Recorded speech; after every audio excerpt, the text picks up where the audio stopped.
Alright, ladies and gentlemen, Fab's in the house, and welcome back to the channel. Today I'm in the house with something fantastic. I got a bear right over here embroidered on this hank, which means I got a full custom Shiro right over here on the table, and it's not something that happens that often. In fact, I have to say a huge shout out to my buddy Guillaume for sending this F7 along. Probably it's the only F7 in Canada that I know of, and this guy just sent it to me to check it out so I can share this beauty with you. And yeah, thank you, buddy. It's just unbelievable.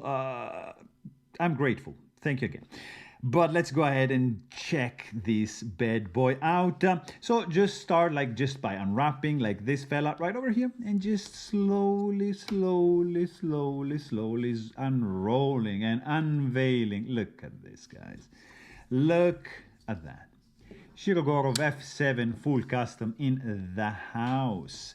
It is an honor, a pleasure just to be able to share this thing with you. It's unusual to see a duck foot pivot. Anyways, this is a F7, so you get 10 centimeters of cutting edge and 12.5 for the handle. Overall, this fella is 22 centimeters, so it's a full-size knife, like a Neon Custom Division right over here, for example, or like a small Sebenza from Chris Reeve Knives right up there, and large 21 are gonna look like this. Or just a couple from Holt Blade Works. This is a Spectre, this is a Haptic, so you understand that we are in front of a full-size knife, which is the full custom Shirogorov by Sergey, the man himself, F7, in a Kauri X steel titanium frame lock. You get Moku tie, set of pivot collars, and pocket clip, of course. You get some crazy thick spacer, one of the most good-looking spacers in the business. Thick, aggressive, geared, indented, kind of. Look at how,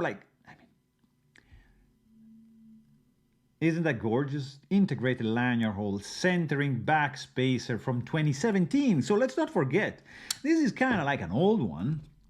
It's 2017, but still, it's ridiculously nice. The micro milling going on over here is just spectacular. Look at that; it just goes and on and on and on. The pivot, very well finished. This flipper tab, just look at the sculpting and chamfering that went on to just. Oh my God, this is just fantastic. You have a lot of things going on for this fella.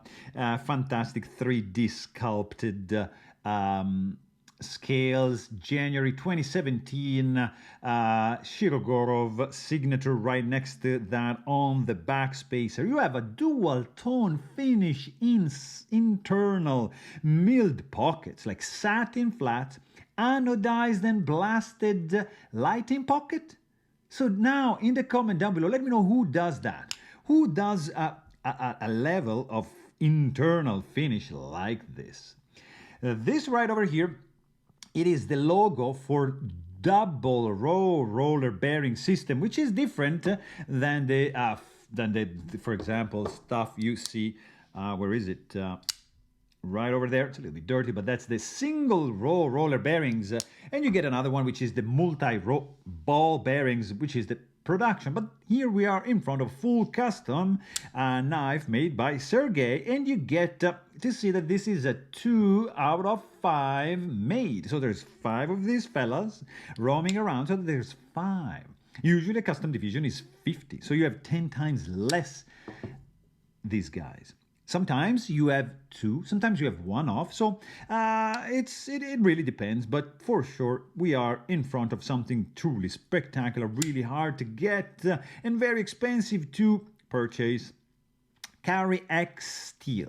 This blade is just fantastically done. It is a 4.5 millimeter stock, and that is why the back spacer is that thick, because the stock of the blade is super thick, and this thing flies open. Look at this jimping Kauri X blade. The swedge starts from the end and reaches here and leaves that diamond pattern on the tip of the blade to leave intact the thickness of the blade. If you want to pry something, just you have the strength left intact.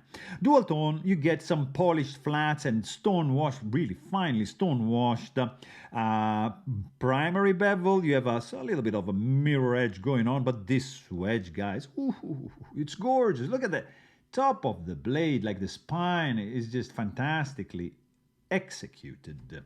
Jimping, very nice. It's not aggressive, it's not super functional, looks amazing. Of course, you have a cutout in the blade, sterile looking. Of course, this cutout is fantastic because you can just like take it advantage and do like a reverse flick. You kind of can do like a thumb flick like that. You can maybe use like 2 fingers like so and deploy it like that, or just simply just using the flipper tab in a light switch. You can do a push button. You have a landing area over here, so you have plenty of deployment method in like that is my favorite because I have a little bit more meat. I can do even like a slow roll. With the reverse flick, I have sometimes like the you see, like now I'm catching with my nail just in that hole, so it just is able to deploy the blade. I want to also share the weight of this fella because it's going to be over 5 ounces, so maybe not for everyone, but still it's well 5.3, let's say. This is a solid chunk of knife. It has a 4.5 millimeters thickness for the stock of the blade. It is skeletonized. But look at the back spacer. I mean, this is like thick stuff, so that's where the weight is coming from. There's a stainless steel lock face insert screwed in from the outside with a custom screw. There's an over travel lock bar stabilizer which is integrated into the stainless steel lock face insert.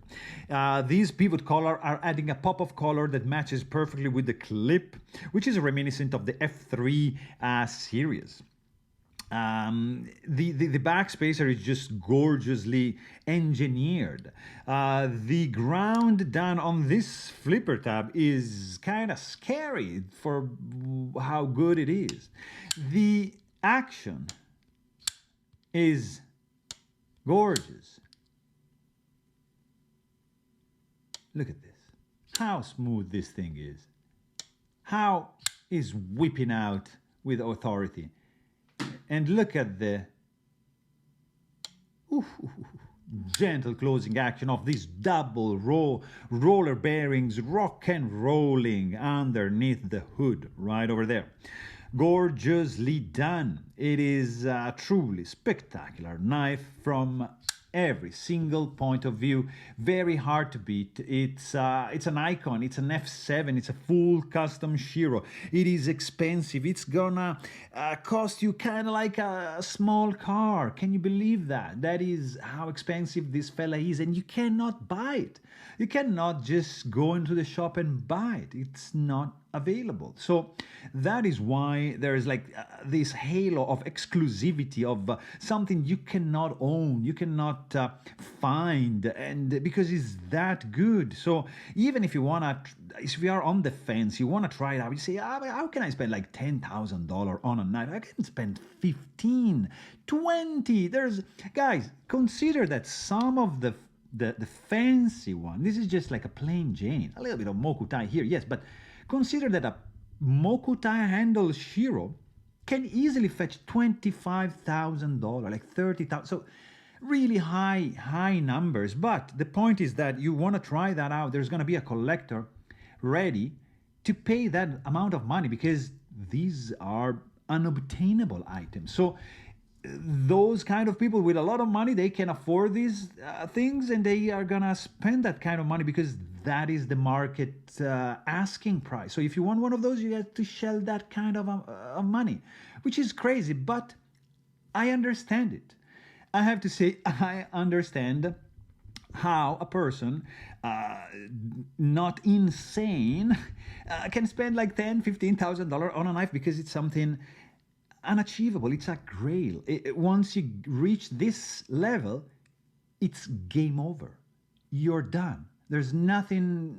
I mean, you have the art knives, the fantasy knife, but for me, the knife game just stops here. You can also check out my Tihatium review. So these are endpoints. Like these are things that make you think I can be done with the knife game because this is that good. So there you have it. I really hope you guys enjoyed this video. Thanks for watching and stay tuned.